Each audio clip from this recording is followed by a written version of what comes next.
I was a kid from Newark, New Jersey, who joined the United States Marine Corps and signed up for 3 years and served 26 months.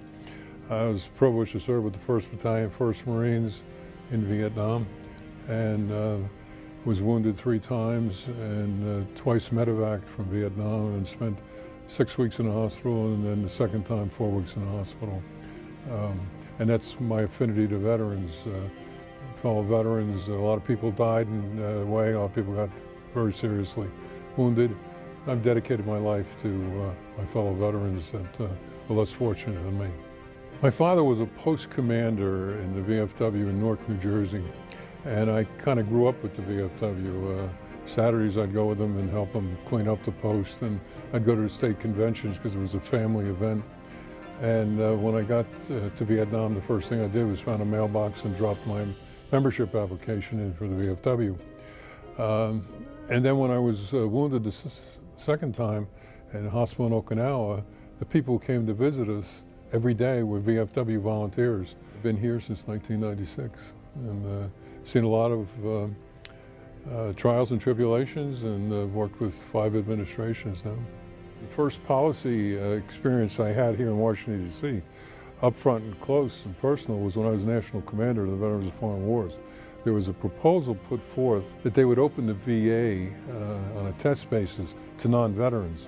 And back then, not all veterans could get into the VA. It was announced 3 days before I became the National Commander, and the first stop I made after the National Convention was to come to Washington and sit down with the Secretary and tell him, you can't do that. You're not taking care of all veterans. You can't open the VA to non-veterans. And the bottom line was, we won.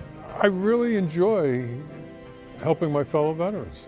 I mean, sometimes my colleagues from New Jersey or my colleagues from the Marine Corps will give me a call, and I'll say to myself when I hang up the phone, oh my God, you know, but I got to tell you, it's very rewarding. And you gotta like what you do. You know, I could have stayed in banking, and I left the banking world. I like what I do. I get up every morning with a new dedication. I'm going to take care of more people and work with some of the greatest people on earth. For Mr. Bob Wallace.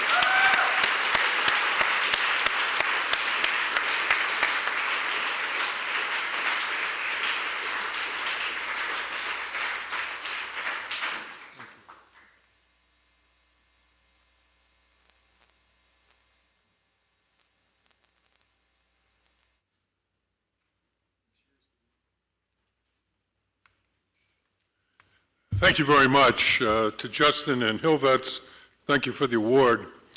As Chuck Hagel said, you have to have mentors and you have to have folks to teach you the business. I had some good folks years ago that taught me in New Jersey. Politics in New Jersey is a combat sport. So you learn the hard way. But what I did learn was politics is the art of compromise. And politics is the art of the impossible. When things don't look like it ever could happen, all of a sudden it happens. And in New Jersey, we also say there's 2 things you don't want to see made: sausage and legislation. But seriously, I accept this award on behalf of all those that I've had the opportunity to work with. Whether it be my fellow Marines, whether it be my VFW colleagues, whether it be my VSO colleagues, whether it be the VA colleagues that we work with. We all work together to make something happen for the good of America's veterans. There's no politics in veterans. Bob McDonald used to say he's from the Veterans Party. He's not from the Republican or Democrat or Independent. And that's what we're for. We're for the veterans. It may not be cost effective sometimes. People may say, oh my God, it's going to cost a lot of money. But the bottom line is, if you got the will to send them to war, you better find the money to take care of them. That's the bottom line.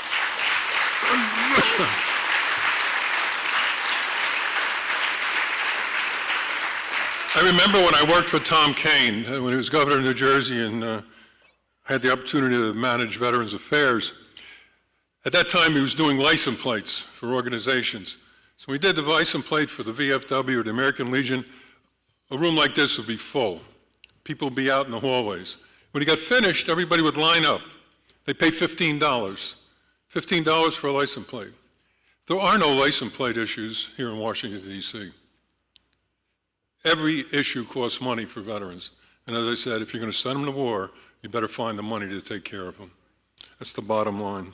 So on behalf of all the people I've had the opportunity to work with, all the people that have worked hard, the staff at the VFW, as I said, my VSO colleagues, the people in the VA, my fellow Marines, they've made a difference in people's lives. I'm the one that's getting an award, but they deserve the award because they're the ones every day that exemplify what we're all about. Because this may be Vietnam Veterans Day, but every day is Veterans Day in the Veterans of Foreign Wars. Thank you and God bless you.